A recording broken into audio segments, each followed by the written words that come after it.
Hello, everyone, and welcome back to Coach Craig's Sports. Today, we are going to be talking some NFL news as well as the starts and sits for the Thursday night football game. But with that being said, we'll get into the news first.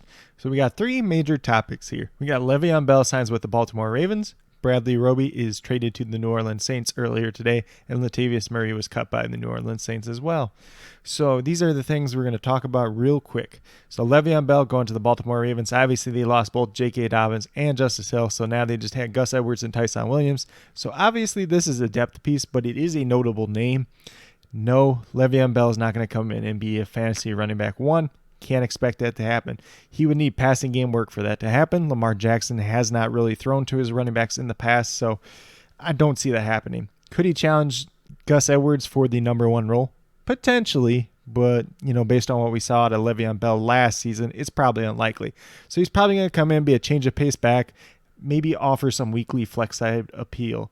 I think he's definitely still better than Tyson Williams. There's a little bit of debate in the community whether that's true or not, but I think Le'Veon Bell has a chance to be the number two back. But please do keep in mind he was signed to the practice squad for now because he's still got to come in, learn the playbook and everything else. So he's going to be an asset that maybe you want to grab, stash on the end of your bench and see if he turns into anything, but nothing that you're probably going to want to start week one, probably even week two.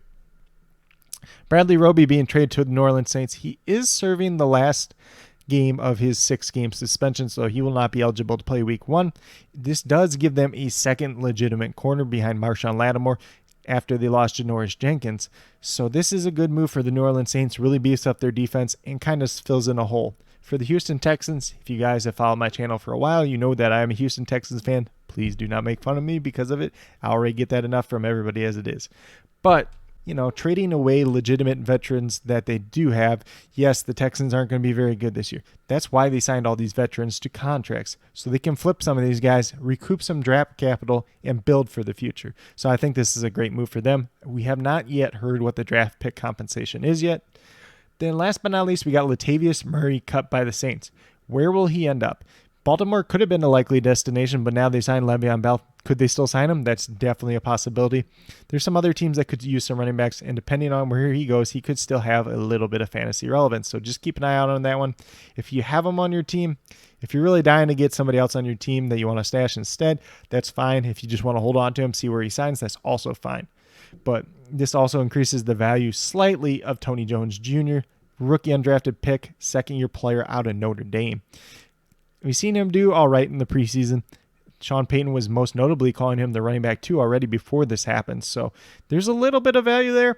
Probably a guy that I stash on the end of my bench, but not anybody I'm racing out to play week one or anything like that, unless you're super desperate. I hope to God you're not super desperate going into week one, because that's probably not a good sign for your fantasy football team as a whole. But with the news out of the way, we're going to get into the Thursday night football matchup, preview, and the starts and sits. So with that being said, we're going to take a look at the line for the game. So this is the Thursday night football line. So the over-under on this game is 51.5 points. Tampa Bay is 8-point favorites. So this is good for Tampa Bay. Both these teams still do have a high implied point total. So Dallas is essentially going to be 22 points. Tampa Bay is essentially 30 points. I did put the decimal points in there just because, getting real technical. So you're probably looking at about 3 touchdowns out of Dallas, 4 touchdowns, maybe a field goal out of Tampa Bay. That's what Vegas is telling us in this line. Should be a decently high scoring game. If I'm looking at it from a betting perspective, the over-under is probably right in line. I'm not trying to bet the over-under on this one. Tampa Bay, 8-point favorites, with Zach Martin being out in this game, or Lyle Collins, the right tackle for the Cowboys, has been dealing with a little bit of a stinger, but he's practiced now, so he should be good to go. Maybe there's a little bit of pressure on Dak Prescott. I still like Tampa Bay as the 8-point favorites. I think they'll definitely cover that, but the over-under for the game, I'm a little concerned about that. I'm not comfortable betting under or over for it. But once again, Tampa Bay, I think, is pretty clear favorite to win this game. Obviously, they are the reigning Super Bowl champions, and they did bring back all 22 starters. And Dallas, first game back for Dak Prescott. This offensive line, there's still a little bit of question marks with it. Some of these guys haven't played together in quite some time, so we'll see what happens. We'll see how Conor McGovern step in for Zach Martin, who is unlikely to play. So now, moving over to the starts and sits. We have the Cowboys here. I listed off pretty much any relevant player that you could be thinking about starting. There's a few of these guys on here you probably should not be thinking about starting week one regardless. So Dak Prescott at quarterback. Tampa Bay does have a very good defense. They're able to get after the quarterback like we've seen in the Super Bowl with Patrick Mahomes. Dak Prescott coming back off that ankle. He's looked good in practice, but we'll see what it looks like when he's in the game. If you have a similar type of option or a slightly tear down option from Dak Prescott in a better matchup, I know some people have talked about Ryan Tannehill versus Dak Prescott. Ryan Tannehill goes against Arizona, who has very weak cornerback group. You could throw a guy like Ryan Tannehill out there this week over Dak Prescott. I would not be upset about that, but I think Dak Prescott's still a start in this game. Ezekiel Elliott. If you drafted Ezekiel Elliott, you probably took him in the first round. You're pretty much going to start him every single week.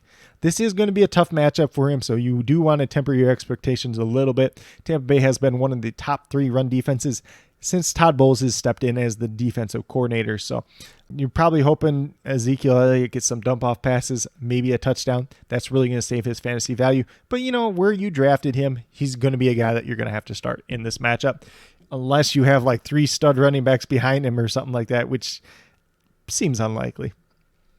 Tony Pollard, backup running back to Ezekiel Elliott. A lot of people are hyping Tony Pollard up, coming, Zeke's done, all this stuff.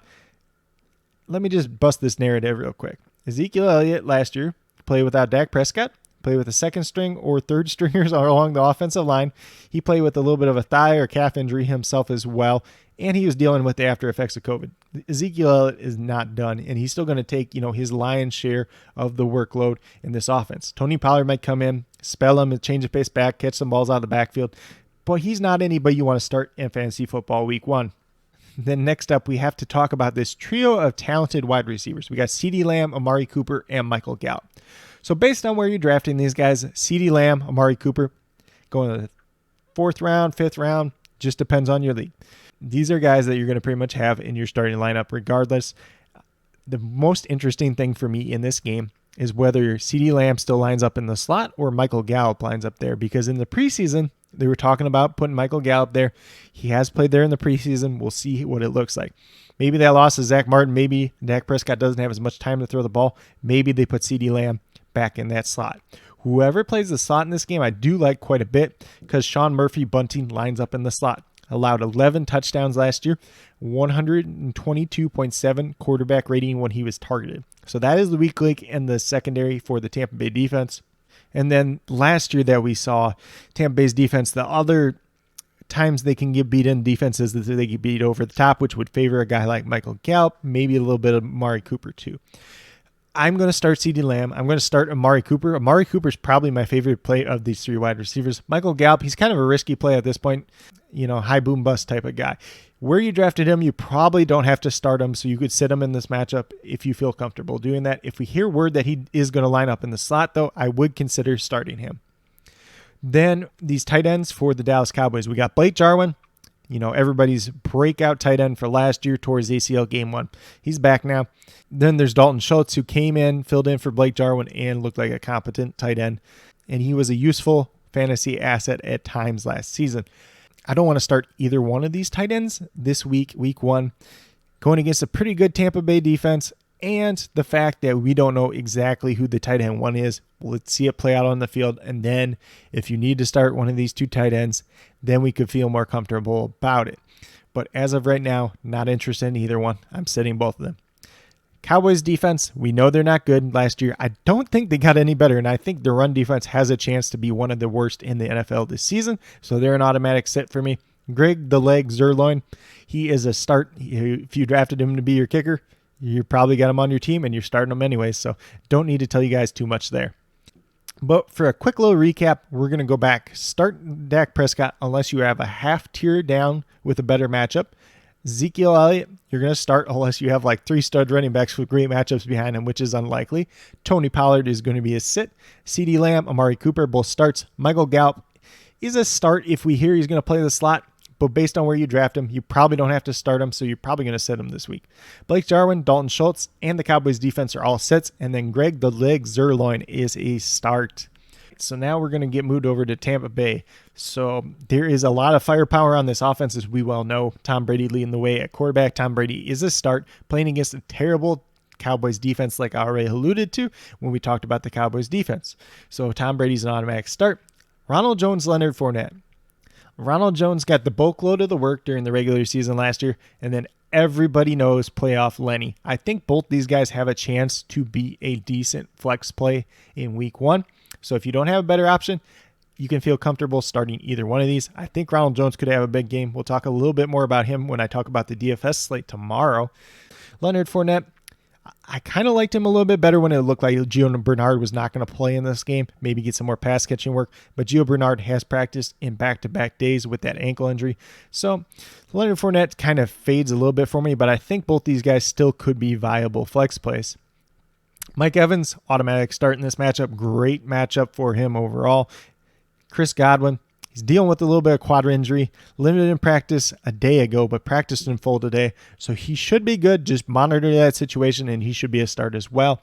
Antonio Brown is a start if you need to play him. I think it's a very good matchup. I think it's one that he could take advantage of, maybe one potentially good for DFS, like we'll talk about tomorrow as well.